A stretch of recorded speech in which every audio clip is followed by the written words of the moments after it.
Boston's Beacon Hill can be mysteriously charming. What does it look like inside these townhouses? And where's the green space? Oh, sometimes right there, just hidden from public view.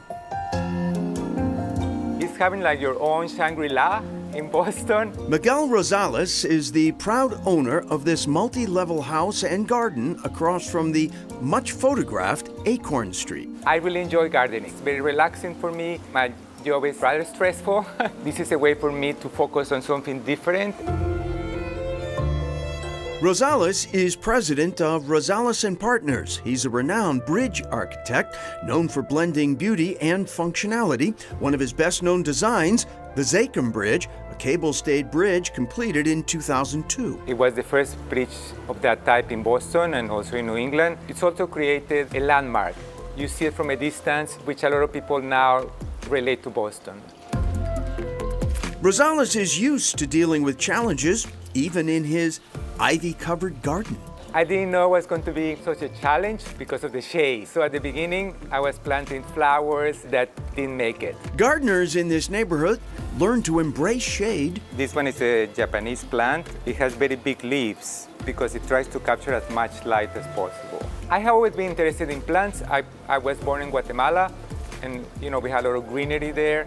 So that was also part of my culture. Rosales renovated his 1823 federal townhouse and garden with his husband, John David Corey, a restoration expert.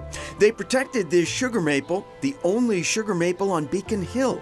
It blazes in autumn. We believe it's about 100 years old. It's over 12 stories tall. You can see it from a long distance. So for me, it's extremely important to keep it alive and keep it healthy. Good gardening requires being on constant plant watch, says Rosales. They will tell you if they're going to be okay or not. But you have to look at them, you have to observe them. I care for them.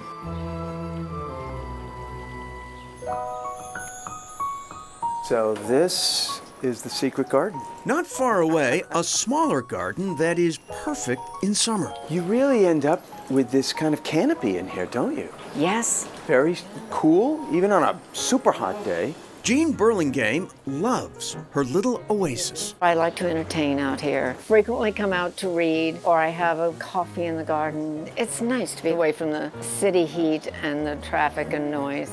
This is a Pieris japonica. It's an Andromeda. Burlingame Shade Garden is carefully curated with the help of garden designer Lisa Badessa Zutendahl. I've never had anything other than a shade garden since I've been in the city. The boxwood does really well, the ferns do well, flowers with color just don't bloom. Tends to be a green and white garden for the most part. Are people sometimes surprised when you tell them that you maintain this beautiful garden in the middle of the city? Sometimes if I'm watering in the garden or I'm headed out the door, I'll leave the gate open. People will come down the sidewalk and they're just, ah! How many times have you seen heads poke in? And a lot of times. They love to see it. All of these gardeners are members of the nonprofit Beacon Hill Garden Club, founded in 1928. The club donates funds and expertise to charitable organizations focused on horticulture, conservation, and environmental protection. We contribute to the public garden in Boston. We maintain the garden down at the Old North Church. Barbara Moore is a longtime club member. She has also co-written 7 books about Beacon Hill and its hidden gardens. We also encourage a lot of new groups with young people starting gardens in different parks of the city of Boston. The club's 60 members are required to have a hidden garden and open it to the public for an annual fundraiser. Moore explains that long ago, pocket gardens like hers were not places to show off. These gardens, originally were not gardens. They were the places where the outhouse was, the people who lived here. It was their summer houses where they did gardening. These spaces were also used for laundry or even trash. Now, they're a reprieve from the daily hubbub around them. Those little trees up there, they are Christmas trees. So at Christmas time, we decorate them with lights. Everything has its place, but it doesn't feel like it's overwhelming. That's why you have to keep pruning it. Cut, cut, cut, and throw away. Moore, who grew up in Valley Forge, Pennsylvania, treasures this trumpet vine from her mother. My mother took us cutting, put it in her pocketbook, and brought it up. And Now it's taking over the house. And the rest is history. The rest is history.